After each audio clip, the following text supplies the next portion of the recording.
싱가포르 이후 하노이에서 두 번째 만나는 미북 정상회담은 미국의 북한 핵 폐기가 완전한 비핵화라는 사실을 확인해준 자리였다. 그것은 북한이 이미 용도 폐기 수준의 영변 핵시설을 폐쇄하는 것을 완전한 비핵화의 첫 수순으로 호도하며 미국의 대북 제재 완화를 얻어내려 했던 쇼가 들통이 나면서다. 그동안 미북 정상회담을 앞두고 트럼프 대통령은 김정은에 대한 덕담과 함께 큰 성과가 있을 것으로 암시를 줘왔는데 이번 하노이 회담에서는 오찬까지 취소하며 귀국길에 올랐을까 하는데 초점이 모아지지 않을 수가 없다.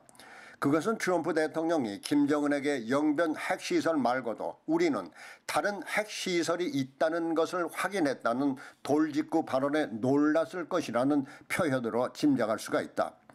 그것은 트럼프 대통령이 그토록 칭찬했던 김정은이 두 번째 만남을 통해서 핵폐기 문제에서 얼마나 정직한가 테스트해보려 했던 것으로 보인다.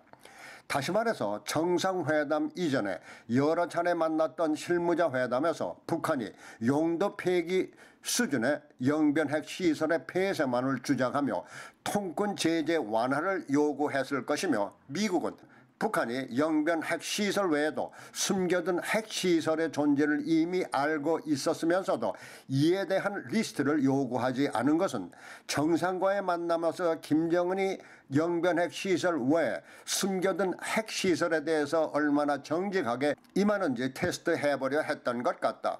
그러나 김정은이 폐기 단계에 있는 영변 핵시설의 폐쇄가 곧 북한의 완전한 비핵화를 의미하는 것이라는 영변쇼를 트럼프 대통령 앞에서 벌이려 했지만은 영변 외 숨겨둔 핵시설을 우리가 뻔히 아는데 그것을 숨기려 하며 날린 돌직구의 김정은이 핵 개발의 시간을 벌기 위해 그동안 벌여왔던 여러 차례 성공한 쇼가 이번에도 성공할 줄 알았다가 영변 말고도 다른 핵은 하며 전곡을 질렀을 때 트럼프 대통령의 말대로 김정은이 놀랐을 것은 당연하다.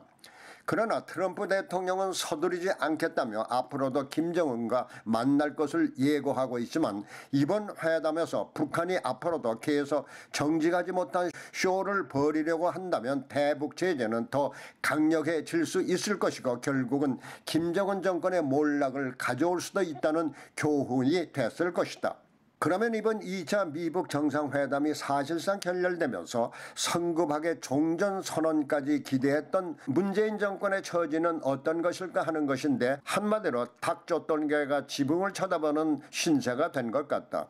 문재인 정권은 2차 미북 정상회담이 시작되기도 전에 대북 경제 지원은 우리가 도맡겠다고 트럼프 대통령의 생색을 내는가 하면 정전선언이 있을 것으로 예상하며 신한반도 프로세스 운운했으니 그래 하면서 속으로는 북한을 믿지 못했던 것처럼 앞질러가는 모습의 속으로는 실선을 금하지 못했을 수도 있다. 사실 문재인 정권의 대북 관련 추월 행위는 싱가포르 미북 정상회담이나 판문점 남북 정상회담에서 북한의 확실한 핵폐기가 입증되지 않았는데도 다된 것처럼 북한의 대남 군사 작전을 저지할 수 있는 군 시설들을 서둘러 파괴하고 2차 미북 정상회담이 시작되지도 않은 시점에서 대북 지원 계획을 구체화하는가 하면은 김정은의 답방에 목을 매는 성급함을 드러내왔는데 이번 2차 미북 정상회담이 뜻을 이루지 못해 실망이 이만저만이 아닐 것 같다. 그러나 그 실망이 국내 경제 고용 문제도 심각한 실정을 이번 미북 정상회담이 성공하면은 중매를 잘 서서 성사됐다는 생색과 함께 만회해 볼 수 있었을 텐데 이마저 스포로 돌아가 더 큰 실망으로 번질 것 같다.